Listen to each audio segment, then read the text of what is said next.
नमस्कार मित्रों, नमस्ते, good morning to all of you. आइए तो आज हम लोग अपनी कक्षा को प्रारंभ करते हैं और प्रारंभ करने से पहले हम लोग ये जानते हैं कि पीछे हमने क्या पढ़ा था। साथियों, हमने आपको बताया था कि जो प्रस्तावना में, जो संविधान के प्रस्तावना में पंथ निरपेक्ष जो शब्द है वो कैसे व्यवहार में राजनीतिक गतिविधियों में लाभ पहुंचाता है।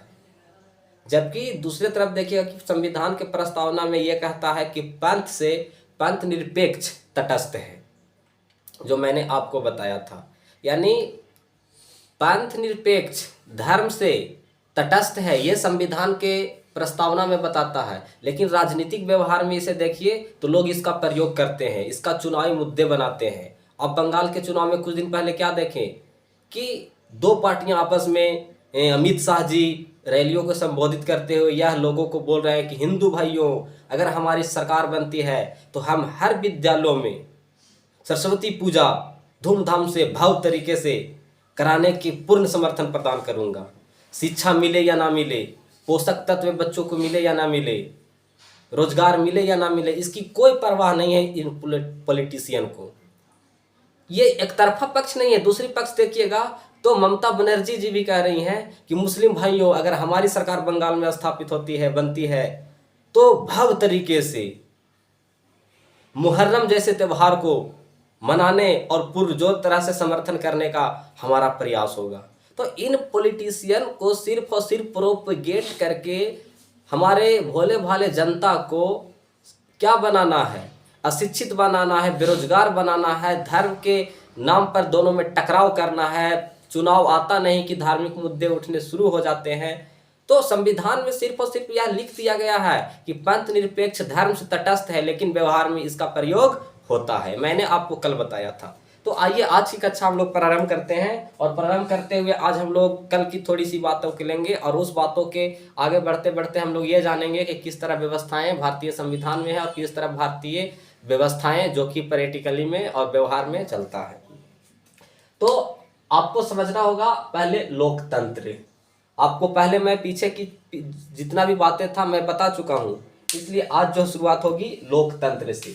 आप देखिए क्या है कि लोकतंत्र जहां पे जनता की शासन होती हो। अब लोकतंत्र दो प्रकार के हैं, प्रत्यक्ष लोकतंत्र, अप्रत्यक्ष लोकतंत्र। प्रत्यक्ष लोकतंत्र में जनता शासन करती है, वही रूल और कानून बनाती है। जबकि इतने बड़े जनसंख्या वाले क्षेत्र में जनता के हाथ में सत्ता रहना पॉसिबल नहीं था, तो हमने अप्रत्यक्ष लोकतंत्र को चुना। और अप्रत्यक्ष लोकतंत्र में क्या होता है कि जनता अपने ही बीच से अपना एक प्रतिनिधि चुनती है और वह प्रतिनिधि उसके हित के लिए लोकसभा और विधानसभा में तथा पार्लियामेंट में जाकर अपना पक्ष रखता है, लोगों की पक्ष सदन के सामने रखता है और फिर लोगों की कार्यों को निर्वहन करता है। तो हम कौन सी प्रणाली अपनाए हैं? लोकतंत्र, यानी डेमोक्रेसी दो प्रकार के, इनडायरेक्ट डेमोक्रेसी और डायरेक्ट डेमोक्रेसी। और हम अप्रत्यक्ष डेमोक्रेसी को अपनाए हैं और अप्रत्यक्ष डेमोक्रेसी को दो भागों में देखते हैं, एक संसदीय लोकतंत्र और एक पार्लियामेंट्री डेमोक्रेसी। यानी पार्लियामेंट्री डेमोक्रेसी और अध्यक्षात्मक डेमोक्रेसी यानी लोकतंत्र। तो संसदीय लोकतंत्र और अध्यक्षात्मक लोकतंत्र।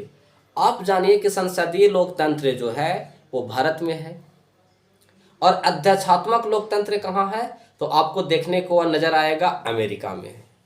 अब इन दोनों के बीच जो बेसिक फैक्चर है उस चीज को समझते हैं। संसदीय लोकतंत्र में क्या होता है कि विधायिका और कार्यपालिका आपस में जुड़े होते हैं। विधायिका और कार्यपालिका, ये 2 मिनट बाद तो मैं समझाऊंगा ही, लेकिन आप यहाँ पे ही समझ लीजिए। आप देखिए विधायिका और कार्यपालिका क्या होता है। किसी भी सरकार को अपने कार्यों को निर्वहन करने के लिए उसे एग्जीक्यूटर आदि का जरूरत पड़ती है। तो सरकार के ये 3 प्रमुख अंग है जहां से नियम और विधान का निर्माण होती है। पहला है विधायिका, दूसरा है कार्यपालिका, तीसरा है न्यायपालिका, यानी लेजिस्लेचर, एग्जीक्यूटर और न्याय का मतलब क्या? जुडिशियरी। अब देखिए विधायिका का काम ही है कानून बनाना, विधि बनाना, मेकिंग द ऑफ लॉ, यानी लॉ को बनाएगा, कानून को बनाएगा। तो ये क्या बनाएगा? कानून बनाना। किसका काम है? विधायिका का। कार्यपालिका का है कानून को लागू कराना। अब यदि लागू करने में कोई न्यायिक चुनौतियां आता है, कोई लोग मानने के लिए उसे बाध्य नहीं होते हैं, तो अर्थात सजा देने का जो प्रावधान है वो है न्यायपालिका को, यानी जुडिशियरी को। अब देखिए, जो कार्यपालिका काम करता है उसको एक अलग बॉडी के तौर पर देखा जाता है। काम करने के अलग अलग बॉडी होते हैं। तो कार्यपालिका को हम दो भागों में बांटे, एक राजनीतिक कार्यपालिका जिसमें राजनीतिक में, दूसरा प्रशासनिक एडमिनिस्ट्रेशन कार्यपालिका जो काम को करते हैं। अब राजनीतिक कार्यपालिका में कौन आएंगे? तो ये मंत्री परिषद आते हैं, यानी मिनिस्टर ऑफ काउंसिल आएगा इसमें, मंत्री परिषद यानी मिनिस्टर ऑफ काउंसिल। और ये जो होते हैं अस्थायी होते हैं। अब यदि अभी मोदी जी का सरकार है, बहुमत बनी हुई है, तो ये एज इट इज है, लेकिन ये जो होते हैं अस्थायी होते हैं। सरकारें गिरेगी, आपका पद समाप्त होगा, इसलिए ये अस्थायी है। अब देखिए, प्रशासनिक कार्यपालिका, ये जो होते हैं अस्थायी होते हैं, जिसमें नौकरशाही काम होता है। ब्यूरोक्रेट जो बनते हैं, आईएएस आईपीएस, ये सारे लोग होते हैं जो दूसरे प्रकार के क्या हैं, तो अस्थायी कार्यपालिका के तहत अपने कार्यों को निर्वहन करते हैं। अब यहाँ पे कॉन्सेप्ट यही आपको समझ में आता है कि कार्यपालिका है और न्यायपालिका है। ये लॉ बनाया, ये लागू किया, लागू करने में न्यायिक चुनौती आया तो लोगों को ये बाध्य करेगा मानने को। आप समझ गए? ये बातें आपको समझ में आएगी। तो वही हम बताएं कि विधायिका और कार्यपालिका आपस में जुड़ी होती है। अब कैसे? विधायिका मतलब कानून बनाने वाला और कार्यपालिका मतलब लागू करने वाला। तो अभी पूर्ण बहुमत लोकसभा में मोदी जी का है, तो कानून कौन बनाएगा? मोदी जी। और लागू कौन करेगा?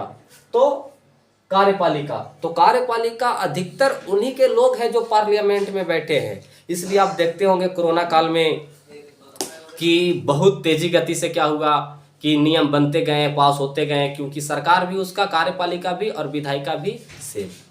दूसरी बात आपको ये भी पता है कि जब कोरोना वायरस के दूसरा वेरिएंट आया तो सरकार बहुत ही गैर जिम्मेदारी पुराना से यह कहा कि दूसरी वेरिएंट में, कोरोना का जो दूसरी वेरिएंट आया था उसमें एक भी व्यक्ति का कोरोना से मृत्यु नहीं हुआ। इतना बड़ा सच। अगर गौतम बुद्ध होते तो जो 4 आर्य सत्य दिए थे, ये 5वां आर्य सत्य जुड़ जाता और पूर्ण बहुमत से उस प्रस्ताव को पारित किया गया। पक्ष विपक्ष मंत्री परिषद सभी ने समर्थन किया इस प्रस्ताव पर कि हाँ सच है कि एक व्यक्ति ने नहीं मरा।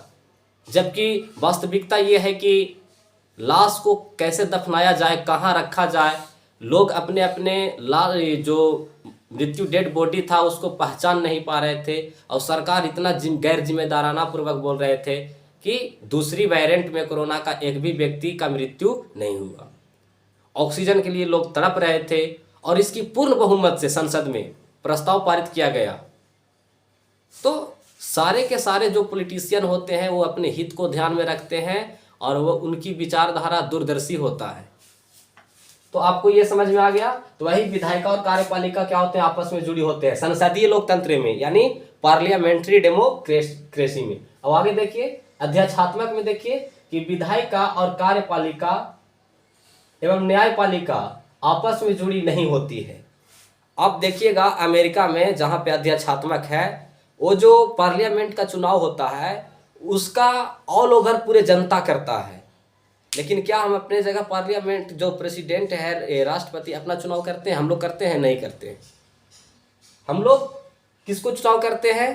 तो प्रधानमंत्री को चुनाव करते हैं, और जो कि उसका पूर्ण बहुमत से चुनाव होता है। तो देखिएगा कि अमेरिका में जो विधायिका है, जो विधि बनाने वाला है, उसको हम लोग बोलते हैं कांग्रेस, जबकि भारत में कांग्रेस एक पार्टी का नाम है। और कांग्रेस का अर्थ क्या होता है? जनता का समूह। और भारत में जो विधायिका है उसको क्या हम लोग बोलते हैं? भारत में जो विधायिका है उसको हम लोग इसी तरह से आगे जानते रहेंगे और फिर आपको पता चलेगा कि अन्य अन्य प्रकार के जो गतिविधियां हैं वो करने के लिए एक संस्था का गठन होता है। तो आपको इस दोनों में बेसिक डिफरेंस पता चला होगा। दूसरा देखिए कि संसदीय लोकतंत्र में इसमें नाम मात्र की कार्यपालिका तथा वास्तविक कार्यपालिका में अंतर पाया जाता है। अब संसदीय लोकतंत्र में क्या है कि नाम मात्र की कार्यपालिका जो होता है वो राष्ट्रपति होता है, लेकिन वास्तविकता में कार्य कौन करता है तो प्रधानमंत्री पीएम करते हैं। और राष्ट्रपति को इतना परमिशन भी नहीं है कि बगैर मंत्री परिषद के अपना कोई निर्णय ले, उसे मंत्री परिषद सलाह देते हैं, उसके बाद वो अपने कार्यों को निर्वहन करते हैं। दूसरे तरफ इधर देखिए यहाँ पे कोई अंतर नहीं है। आगे देखिए इसमें संसदीय में इसमें नाम मात्र की हो गया। आगे देखिए वास्तविक कार्यपालिका का कार्यकाल अनिश्चित काल का होता है। भारत में संसदीय लोकतंत्र में यानी वास्तविक कार्यपालिका जैसे पीएम हो गया, उसका कार्यकाल अनिश्चित होता है। कैसे कि मान लिया जाए कोई प्रधानमंत्री है, तो वो प्रधानमंत्री बना, तो वो प्रधानमंत्री तब तक बना हुआ है जब तक उसके पास लोकसभा का पूर्ण बहुमत प्राप्त है। विश्वास है कि उतना हमारी बहुमत है, तब तक वो अपने सीट पर अपने स्थान पर बने हुए हैं। अविश्वास प्रस्ताव लाकर हम उसे हटा सकते हैं। इसलिए यहाँ से प्रश्न अक्सर बनते रहते हैं, हमेशा कमीशन वाला आपको कंफ्यूज करेगा कि बताइए भारत में प्रधानमंत्री का कार्यकाल कितना वर्ष का होता है। ऑप्शन ए 5 वर्ष का, ऑप्शन बी 4 वर्ष का, ऑप्शन सी 6 वर्ष का, ऑप्शन डी नन, यानी इनमें से कोई नहीं। तो आप अधिकतर देखिएगा कि लोग जो मारते हैं 5 वर्ष, लेकिन इसका जवाब जानिएगा तो आप इनमें से कोई नहीं। क्योंकि प्रधानमंत्री के सत्ता पर बने रहने के लिए विश्वास प्रस्ताव का होना बहुत ज़रूरत है, लोकसभा में उसकी बहुमत होना बहुत ज़रूरत है, और विश्वास प्रस्ताव कभी भी मंत्रीगण ले सकते हैं वापस। और ऐसे बहुत सारे उदाहरण आपको देखने के लिए मिला होगा कि 13 दिन के लिए भी लोग प्रधानमंत्री तक रहे। क्यों? क्योंकि उसके प्रति अविश्वास प्रस्ताव पारित हो जाता था। गौड़ा साहब थे, वीपी सिंह थे, ऐसे बहुत सारे प्रधानमंत्री हैं जो कम समय के लिए बने हैं। तो आपको इस चीज को समझना होगा।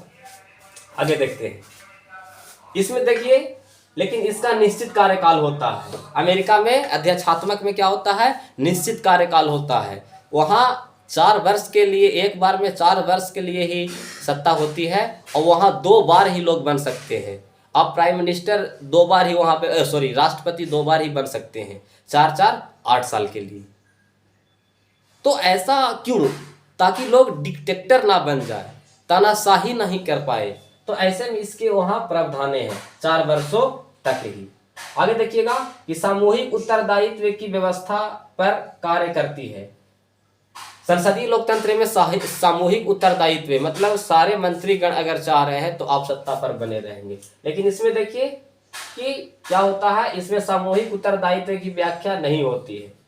अधिकतम यहाँ कितना बार बन सकते हैं आप, तो 2 बार बन सकते हैं प्रेसिडेंट। तो आपको ये समझ में आया होगा, ये भी समझ में आया होगा। आगे देखते हैं। अब देखते हैं संसदीय लोकतंत्र की गुण और अवगुण। संसदीय लोकतंत्र का क्या गुण है और क्या अवगुण है। तो अवगुण देखिए संसदीय लोकतंत्र का अवगुण क्या है। राजनीतिक अस्थायित्व है, कभी भी किसी का सत्ता गिर सकता है, और बार बार यदि सत्ता गिरता ही रहे तो आप तो चुनाव कराने में ही अपना समय देंगे, तो देश का विकास आप कैसे करेंगे। तो यह एक समस्या है। दूसरी, योग्य मंत्री परिषद का अभाव है। आज देखते हैं कि गंजा वाला, खोपचा वाला, ना जाने कैसे कैसे लोग मंत्री बन जाते हैं, जिसके पास कोई उतना एलिजिबिलिटी नहीं होता है, खास एजुकेटेड नहीं होते हैं। प्लस में बहुत सारे ऐसे होते हैं कि उस पर मुकदमा भी चल रहा है सुप्रीम कोर्ट में, और ऐसे लोग भी नेता बन जाते हैं। तो वही कह रहा है कि योग्य मंत्री परिषद का अभाव। लेकिन इसका गुण देखिए, गुण क्या है कि विधायिका और कार्यपालिका के बीच सामंजस्य बने हुए रहते हैं। मतलब कार्यपालिका और विधायिका दोनों में एक अस्थाई बना हुआ रहता है, दोनों में कन्फ्लिक्शन आने की संभावना नहीं होती है, जिसके कारण कार्यपालिका अपने मर्जी पूर्वक कार्य नहीं कर सकती है, और विधायिका अगर कुछ अपने मर्जी पूर्वक लॉ कानून बनाती है तो उसका विरोध करने के लिए कार्यपालिका और मंत्रीगण उपलब्ध होते हैं। दूसरी बात कि तानाशाह से रक्षा होता है। आगे देखिए, अध्यक्षात्मक लोकतंत्र की अवगुणता देखिए तो इसमें क्या होता है कि तानाशाही की प्रवृत्ति समय समय पर देखी जाती है और बहुत एरर केस में महाभियोग जैसी प्रक्रिया चलाई जाती है। और आपको पता होगा, जानकर हैरानी होगा कि अमेरिका में आज तक 4 बार महाभियोग लाया गया है अमेरिका के प्रेसिडेंटों पर। 2 बार डोनाल्ड ट्रंप पर लाया गया, 1 बार जॉनसन पर लाया गया, 1 बार क्लिंटन पर लाया गया। तो इस तरह से वहां पे महाभियोग की व्यवस्थाएं हैं। तो तानाशाह की प्रवृत्ति समय समय पर अध्यक्षात्मक में देखी जाती है। अगला, विधायिका कार्यपालिका के बीच सामंजस्य का अभाव होता है। इसमें कार्यपालिका और विधायिका दोनों के बीच जो सामंजस्य स्थापित ना हो पाता है, ऐसी संभावना भी नजर आती है। अब अध्यक्षात्मक का आप गुण देखिए, ये अवगुण हो गया और ये गुण देखिए। राजनीतिक अस्थायित्व, यानी एक बार अगर आप वहां पे प्रेसिडेंट बन गए तो एज इट इज आप 4 साल तक बने रहेंगे। महाभियोग की प्रक्रिया इतनी जटिल है कि कम संभावनाएं में ही वैसा लागू होता है। आगे, योग्य मंत्री परिषद का भी इससे चयन होता है। प्लस में यूएसओ में महाभियोग, इसको मैं यहाँ पे ऐसे लिख दिया हूँ। तो आप इस चीज को समझिए कि भले ही लोकतंत्र में इस तरह की व्यवस्था होती है, लेकिन वास्तविकता क्या है वो आपको सबको पता है। आप जानिए कि जब कोरोना वायरस का जब दूसरी वेरिएंट आया था, जब दूसरी लहर आया था कोरोना वायरस का, तो बहुत सारे सरकार थी जो पूर्ण प्रस्ताव बहुमत पारित किया। तो प्रस्ताव क्यों पारित करते हैं? ताकि उसके आगे फ्यूचर का पॉलिटिकली छवि बनी रहे।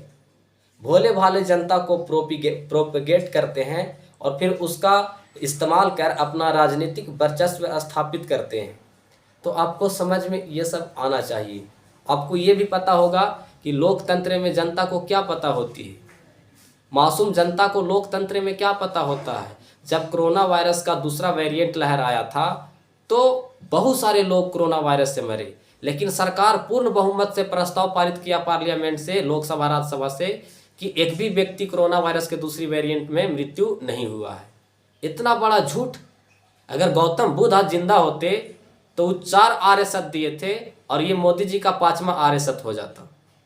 तो आपको समझना होगा, ऐसा नहीं कि सिर्फ और सिर्फ मोदी जी जिम्मेवार है। उसमें पक्ष विपक्ष, मंत्री परिषद, मिनिस्टर ऑफ काउंसिल, सभी लोगों ने पूर्ण बहुमत से इस प्रस्ताव को पारित किया। तो ये राजनीतिक गतिविधियां जो करते हैं, भोले भाले जनता को प्रोपेगेट करने का काम करते हैं और हम लोग उसका शिकार हो जाते हैं। और करें तो क्या करें? तो हम लोगों को भी अपना वोट का सही इस्तेमाल करना होगा और कोई एक पार्टियां जिम्मेवार नहीं होती है, इसका सभी का इसमें हाथ होता है। तो हमारी क्लास आज यहीं तक रुक जाएगी, मुलाकात होगी नेक्स्ट क्लास में। Thank you all of you. जय हिंद, जय भारत।